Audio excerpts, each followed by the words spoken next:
ओम दिवाकराय नमो नमः। जय सूर्यदेव। सूर्यदेव की कृपा सदा सर्वदा आप पर बनी रहे। आज है 16 फरवरी रविवार का दिन। आज के इस वीडियो में मैं आपके लिए लाई हूँ श्री आदित्य हृदय स्तोत्र हिंदी में, क्योंकि हर किसी के लिए इसका पाठ संस्कृत में करना संभव नहीं है। तो चलिए आज की वीडियो शुरू करते हैं। श्री वाल्मीकि रामायण के युद्ध कांड का 105वां सर्ग आदित्य हृदय स्तोत्र है। रावण की अमोघ शक्तियों के सामने हताश भगवान राम को युद्ध में विजय प्राप्त करने के लिए ऋषि अगस्त्य ने भगवान सूर्य के इस स्तोत्र की रचना की। मान्यता है इसके जप के बाद ही श्री राम द्वारा रावण का वध संभव हुआ। इसका पाठ सूर्य के समान तेज प्राप्त करने और हर क्षेत्र में विजय दिलाने वाला माना जाता है। तो आइए अब पाठ करें श्री आदित्य हृदय स्तोत्र का हिंदी में। उधर जब श्री राम युद्ध से थककर चिंता करते हुए रणभूमि में खड़े हुए थे, इतने में ही रावण युद्ध के लिए उनके सामने उपस्थित हो गया। यह देख भगवान अगस्त्य मुनि, जो कि देवताओं के साथ युद्ध देखने के लिए आए थे, श्री राम के पास जाकर बोले, सबके हृदय में रमण करने वाले महाभाव राम, यह सनातन गोपनीय स्तोत्र सुनो। वत्स, इसके जप से तुम युद्ध में अपने समस्त शत्रुओं पर विजय पा जाओगे। इस गोपनीय स्तोत्र का नाम है आदित्य हृदय। यह परम पवित्र और संपूर्ण शत्रुओं का नाश करने वाला है। इसके जप से सदा ही विजय की प्राप्ति होती है। यह नित्य अक्षय और परम कल्याणमय स्तोत्र है। संपूर्ण मंगलों का भी मंगल है। इससे सब पापों का नाश हो जाता है। यह चिंता और शोक को मिटाने तथा आयु को बढ़ाने वाला उत्तम साधन है। भगवान सूर्य अपनी अनंत किरणों से सुशोभित हैं। ये नित्य उदय होने वाले देवता और असुरों से नमस्कृत्य विवसान नाम से प्रसिद्ध प्रभा का विस्तार करने वाले और संसार के स्वामी हैं।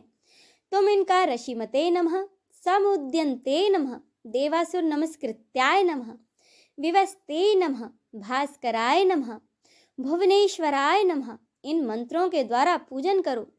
संपूर्ण देवता इन्हीं के स्वरूप हैं। ये तेज की राशि तथा अपनी किरणों से जगत को सत्ता एवं स्फूर्ति प्रदान करने वाले हैं। ये अपनी रश्मियों का प्रसार करके देवता और असुरों सहित समस्त लोकों का पालन करने वाले हैं।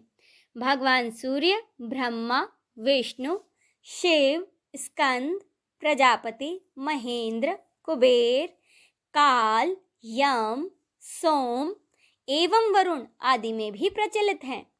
इनके नाम हैं आदित्य यानी कि अदिति के पुत्र, सविता यानी कि जगत को उत्पन्न करने वाले, सूर्य अर्थात सर्वव्यापक, पुषा यानी कि पोषण करने वाले, गबस्तिमान अर्थात प्रकाशमान, सुवर्ण सदृश्य, भानु, हिरण्यरेता अर्थात ब्रह्मांड की उत्पत्ति के बीज, दिवाकर अर्थात रात्रि का अंधकार दूर करके दिन का प्रकाश फैलाने वाले, नक्षत्र ग्रह और तारों के स्वामी, विश्व भावन अर्थात जगत की रक्षा करने वाले, तेजस्वियों में भी अति तेजस्वी और द्वादश आत्मा है।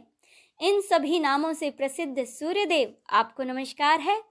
पूर्वगिरी उदयाचल तथा पश्चिमी गिरी अस्ताचल के रूप में आपको नमस्कार है। ज्योतिर्गणों अर्थात ग्रह और तारों के स्वामी तथा दिन के अधिपति आपको प्रणाम है। आप जय स्वरूप तथा विजय और कल्याण के दाता हैं। आपके रथ में हरे रंग के घोड़े जुते रहते हैं। आपको बारंबार नमस्कार है। सहस्र किरणों से सुशोभित भगवान सूर्य आपको बारंबार प्रणाम है। आप अदिति के पुत्र होने के कारण आदित्य नाम से भी प्रसिद्ध हैं। आपको नमस्कार है। उग्र, वीर और सारंग सूर्यदेव को नमस्कार है। कमलों को विकसित करने वाले प्रचंड तेजधारी मार्तंड को प्रणाम है। आप ब्रह्मा, शिव और विष्णु के भी स्वामी हैं। सुर आपकी संज्ञा है। यह सूर्यमंडल आपका ही तेज है। आप प्रकाश से परिपूर्ण हैं। सबको स्वाहा कर देने वाली अग्नि आपका ही स्वरूप है। आप रौद्र रूप धारण करने वाले हैं। आपको नमस्कार है। आप अज्ञान और अंधकार के नाशक, जड़ता एवं शीत के निवारक तथा शत्रु का नाश करने वाले हैं।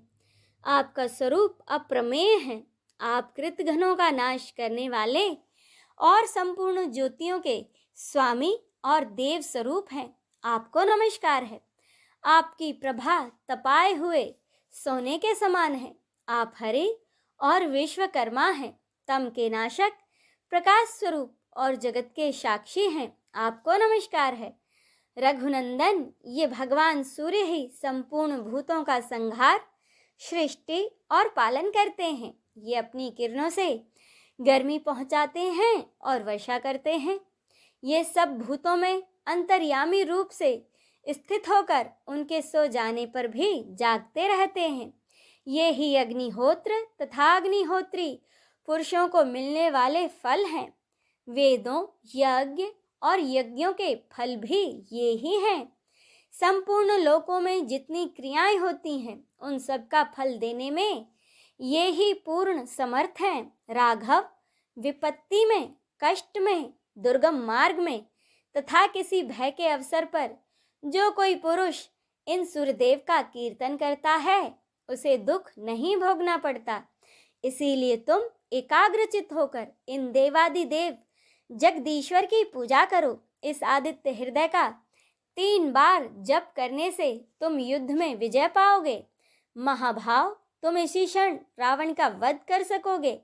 यह कहकर ऋषि अगस्त्य जैसे आए थे वैसे ही वापस चले गए। उनका उपदेश सुनकर महातेजस्वी श्री रामचंद्र जी का शोक दूर हो गया। उन्होंने प्रसन्न होकर शुद्ध चित्त से आदित्य हृदय को धारण किया और 3 बार आचमन करके शुद्ध हो भगवान सूर्य की ओर देखते हुए इसका 3 बार जप किया। इससे उन्हें बड़ा हर्ष हुआ।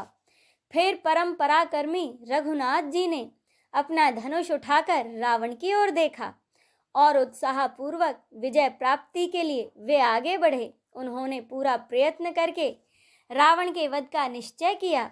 उस समय देवताओं के मध्य में खड़े हुए भगवान सूर्य ने प्रसन्न होकर श्री रामचंद्र जी की ओर देखा और निशाचर राज रावण के विनाश का समय निकट जानकर हर्ष पूर्वक कहा, हे रघुनंदन, अब जल्दी करो। इस प्रकार भगवान सूर्य की प्रशंसा में कहा गया और श्री वाल्मीकि रामायण के युद्ध कांड में वर्णित यह आदित्य हृदय मंत्र संपन्न होता है।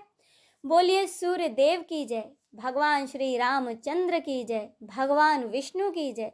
नमः पार्वते पते, हर हर महादेव की जय।